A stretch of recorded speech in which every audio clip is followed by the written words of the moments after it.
Time for our Ask the Mayor program with Mayor Bob Morgan as we talk about city issues again today. Had the honor of naming some youthful mayors Monday night. Did you recruit anybody who might want to be a chief executive in the near future? Or, well, that's always a fun event. And by the way, good morning. Good morning. The mayors for the day, I think it was the second graders, and they involved 4 schools. And, they go out and collect trash for Keep Beatrice Beautiful, and they do a great job, and then they get to come to the city council. And it took a little while to encourage folks to come up and sit in the chair. Yeah, but, a little camera shy there for a while. But then, once 1 or 2 broke the ice, I think they all got to sit in the chair and handle a gavel and do all the fun things there. And then we were able to give them certificates and pictures and those type of things, because they worked hard. They worked hard to collect a lot of trash. And, I think it also gave a time for us to, hear from Ashley Hawks, Schnelly, who's been in that position for about 2 or 3 months. Yeah. And she hit the ground running. I was surprised some of the things that she said they did. The electronics, the digital, recycling, I thought was really a great idea that fits right into times. The big challenge that we'll have coming up is, of course, the tire amnesty. They'll work on that, but it's also, I think, a number of city employees will also help out with the tire amnesty. So those are some things to look forward to, and I think she's got a lot of other great ideas. And so tying that in with Keep Beatrice Beautiful and Mayors for the Day, it's just a fun event to have each year. Young people set a good example for us adults. Sometimes we don't think so much about cleaning up areas, and so it's kind of good to see that starting at an early age. And it is. Get some good habits. And get that carried forward, yes. Okay. And that's also public and private schools, too. It's not just the public school system. All these second graders from all the schools. That is correct. Part in it, Yep, it included all the Beatrice schools, whether it's public or private. Yep.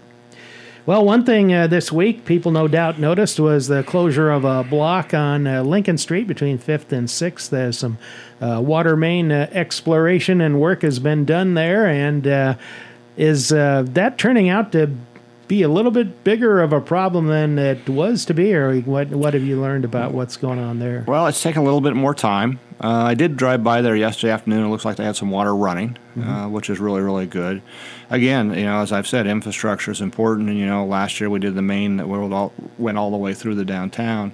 There's a lot of spots where we still have 130 or 140-year-old pipes. And when those break, a lot of times you either have to retool parts or you got to replace the whole thing. And sometimes it just takes a little longer what you think. It's kind of like you really don't know until you cut open and see where we're at. But I think they're making good headway and should finish up here pretty soon. Yeah, I think they said, a week to maybe 10 days or somewhere in there. Just depend. I know they had to order parts. They also have to make sure everything works and flush everything out. So they're making progress. A lot of people use that alley before this even happened, but that's your access point if you want to get to the bank drive up or places like that. Correct. So that is. Yep. Good place to go there. So.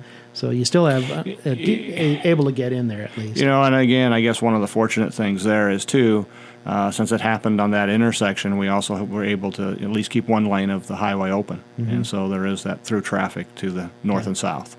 You didn't think at one time about calling Steve Kelly out of retirement for one last hurrah, did you there? Oh, well, you know what? He spent a lot of time and has trained his folks very, very well, so wasn't necessary. Yeah. Yeah, and you have a new water superintendent. We do. Too. Rob Merrow is our water superintendent. I think he is getting as they say, his teeth cut on a project right now, and it'll take him a long time to get the same wealth of knowledge that Steve has, but he'll get there, and we're excited to have him back in the city employee.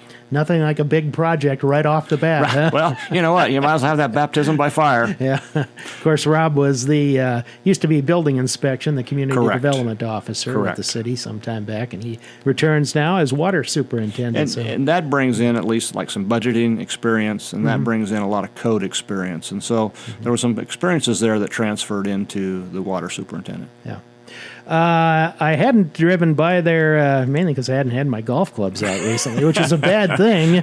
But South 13th, the progress there, I know they have the intersection done at 13th and Oak, and it's nice there. It's a little wider now and rounded out on the corners, but still some work to go there on the east side of the street there. Yes, I think they're working basically, they're doing some pours.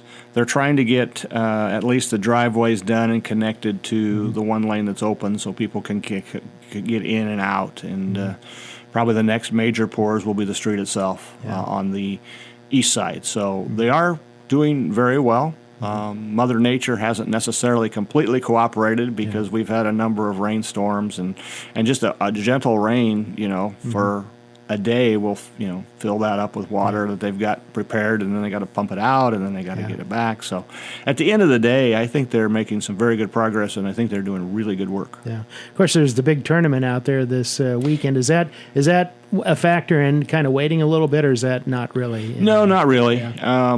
You think about where that intersection is and how the roads are.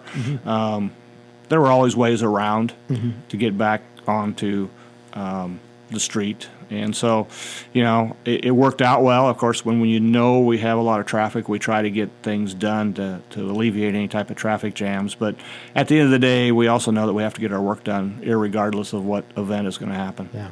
I don't think there's been a whole lot more traffic on Oak Street, but it seems to be holding up well. Everybody's been taking that route around to get to that area of the city. So. Yeah, it works out really well. The only thing, since I drive that almost daily, early in the morning, late at night, you want to be a little careful because there's between the deer and the turkeys, they kind of own the road. Yeah, it is a wildlife refuge in there. Yeah, it is.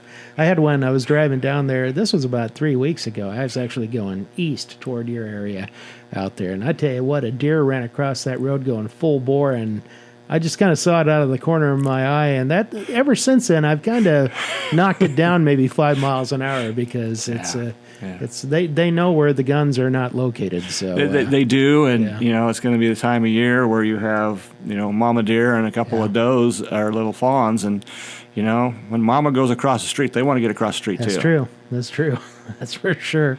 Drove out by the new elementary school the other day and saw the markers up at the intersection where the roundabout will go in, and you're probably getting pretty close to that project sort of getting underway, isn't it, over the next few days? Or? I think within the next week or so, I think they're going to mobilize and get started.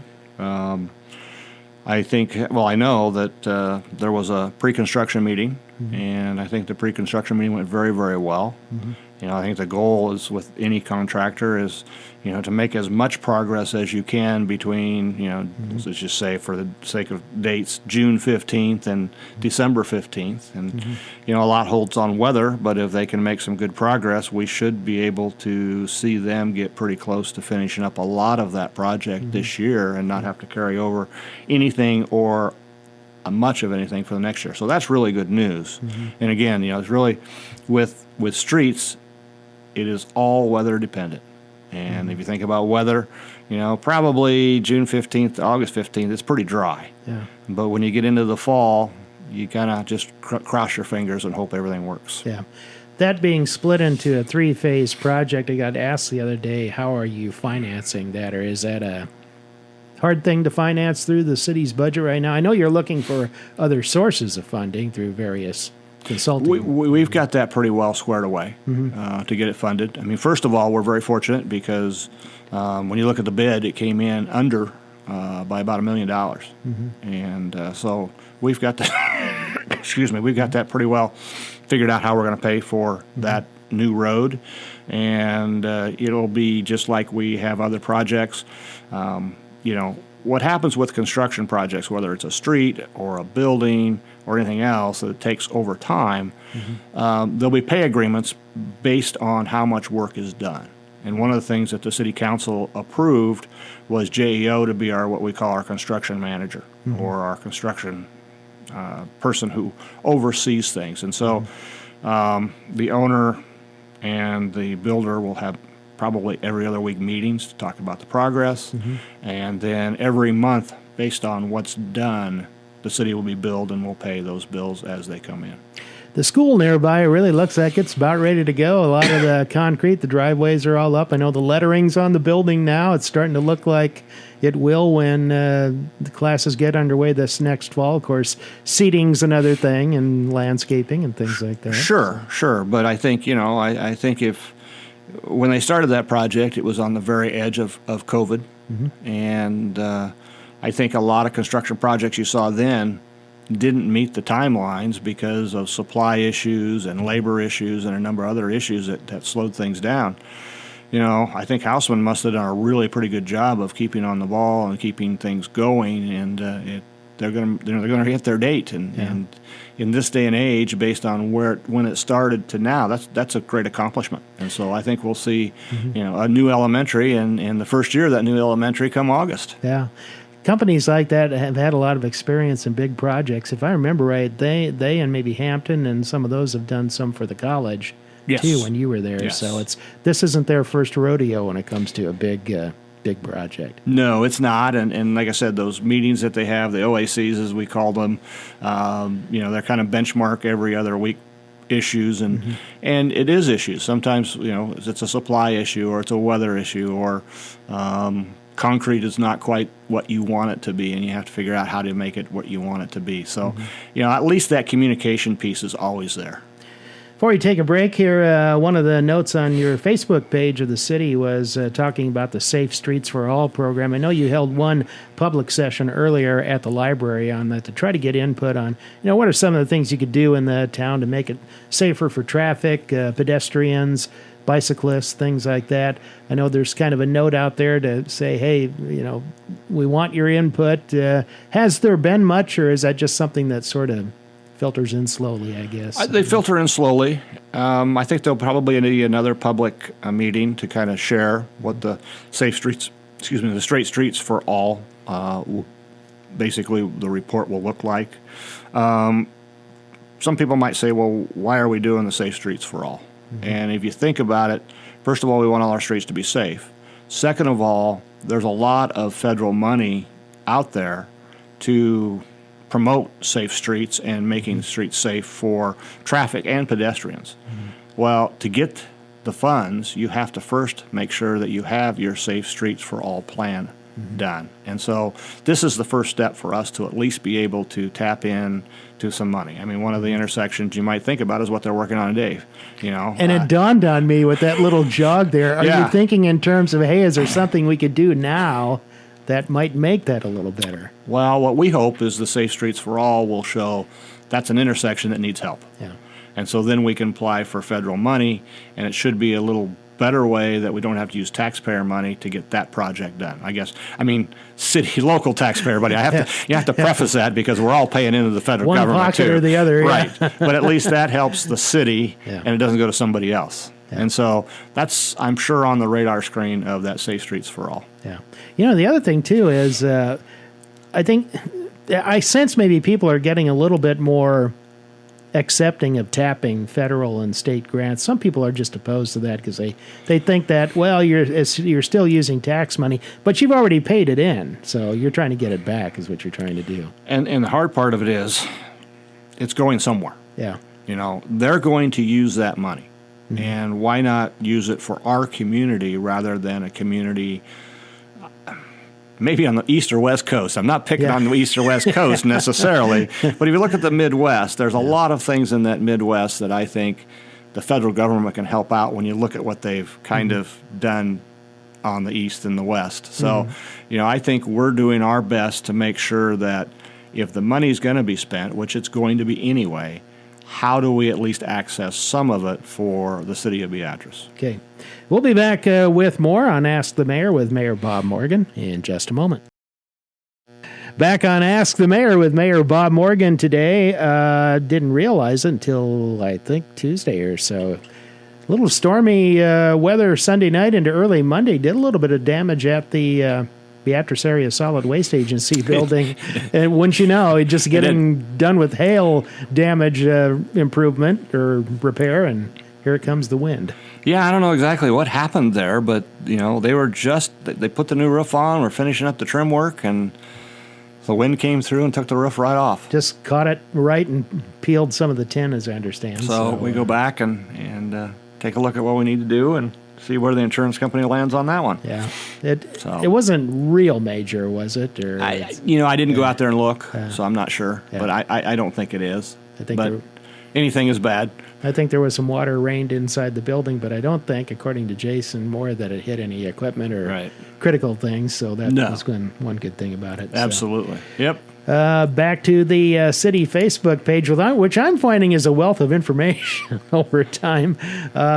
Recently, you had a citizen in your public forum section bring up some concerns about dogs running at large and people that aren't really, when they go out and take a walk, aren't keeping them on a leash or just letting them run free.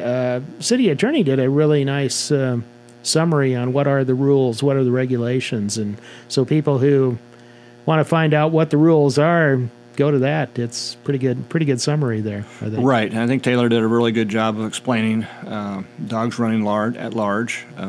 Also want to, hats off to Amanda. I think she does a great job on our social media and putting some wealth of information on our Facebook page that is always good to go to.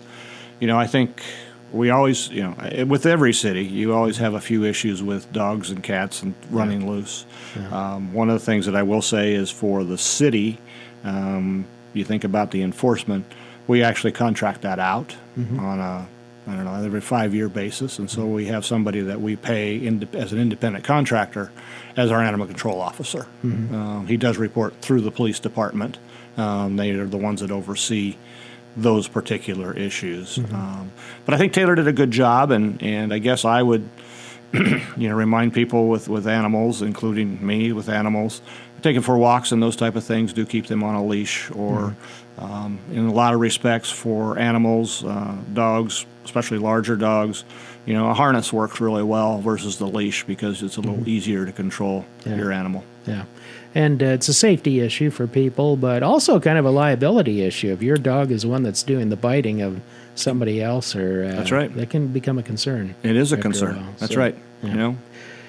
Well, Monday night, second round advancement of a couple of annexations. One has to do with the cemetery property east of 33rd Street, and that one pretty much sailed on to final reading here in the next couple of weeks. The other one, 5-3 vote. You provided a fifth vote on that one to advance the parcels that are located along West Belvedere Road. Some disagreement from the owners there about whether or not that should be in the city, or who said what time they said it, and that type of thing. But your thoughts on that? Sure. And if you could go into a little bit why you voted as you did. Sure, absolutely. Well, first of all, I think the property owners certainly deserve to have their questions answered. I think that we owe that to them. And we've done some research in those areas. I think one of the things that's really, really hard in this particular case, in a lot of cases we find this, is it a zoning issue or is it an annexation issue? And this particular property touches the city of Beatrice. It's in the 2-mile radius of Beatrice. And so they fall within the zoning rules and regulations that were put in place back in the 70s. I didn't figure that out. I have some people who do the research for that. So a lot of the issues that were brought up, for instance, the animals on the property or building a shoust or not on the property, all were things that are in the zoning rules and regulations because that 2-mile radius that are in place already today, which does not have anything to do with the annexation. Perfect example. One of the things I didn't know, but if you have an acreage in that 2-mile radius, outbuildings are one thing, but you can only have one dwelling that is your home because it's only got 3 acres versus 10 acres or more can have more than one home. So that's kind of an issue that we needed to, find out and make sure that we get that answers correctly to the landowners. This is also an unusual situation because a couple of parcels of land, from my understanding, were bought from the city that are in the city limits. And so now you have parcels of land, as they replatted, you have land that is half in the city and half in the county. And so, from a taxation standpoint and from a legal standpoint of legalities of how the plot lays out, it really falls in line, and one of the reasons I voted yes is because you really needed to have that since you have property in the city, the whole thing in the city. And certainly understand their concerns, but I think at the end of the day, I think all those concerns fall in line with zoning regulations versus annexation. Yeah. And I guess one of the things as I was talking through it with the city administrator, at the end of the day, I think there's some things that can at least be explored from a zoning standpoint, because there's different zonings of, you get the rural residential, you get into residential to R1 to R4 and all those things.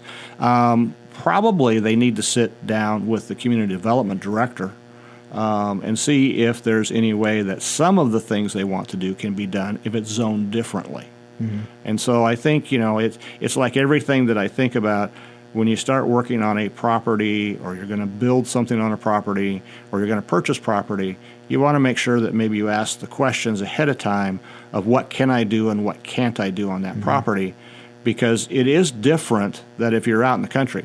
They don't have quite the same rules and regulations, but once you get in that 2-mile radius or, block around the city, then there are the zoning issues that have been in place since 1970 that come into effect. And so those are some things that I think we need to make sure that we get across to them and see where we go when we come up with a third vote. For another break, there was the question about, do you extend farther to the west and annex other areas? What was your response on that? Well, again, if you look at where that property lies, one of the rules that annexation you take place is that the city the city line has to touch or be contiguous with the property line. Kind of urban in character, or right? Sort of. And if you look at the other properties they talked about around Sumner, well, we have to, in this case, would have to annex this property before we can then annex the other property, because that property is not touching the city limits.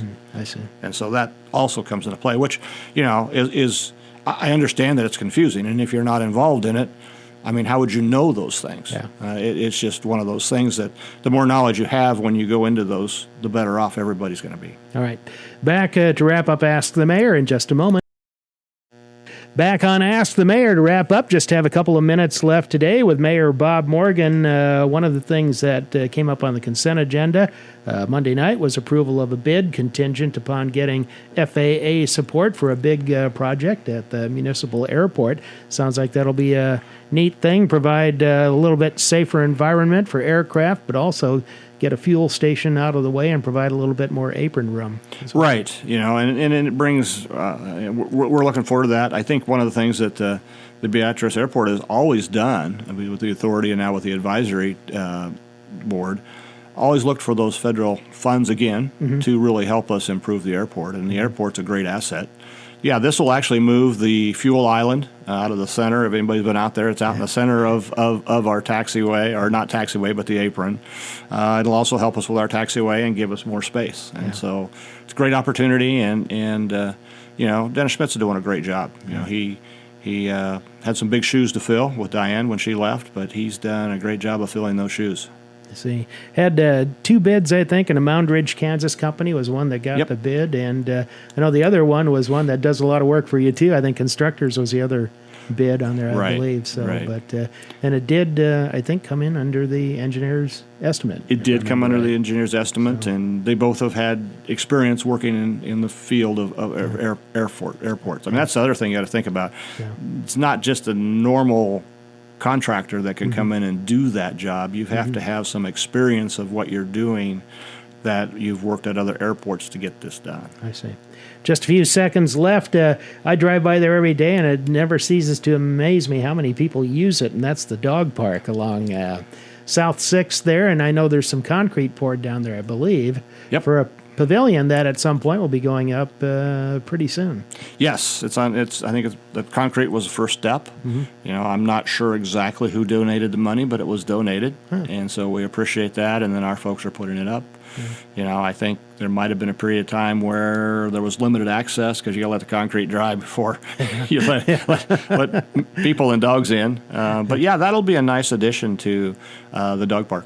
Be a little shade for people while their animals run about. Right, and shade for the dogs. That's true, yeah. Okay. Mayor, thanks for being with us again. Thank you very much.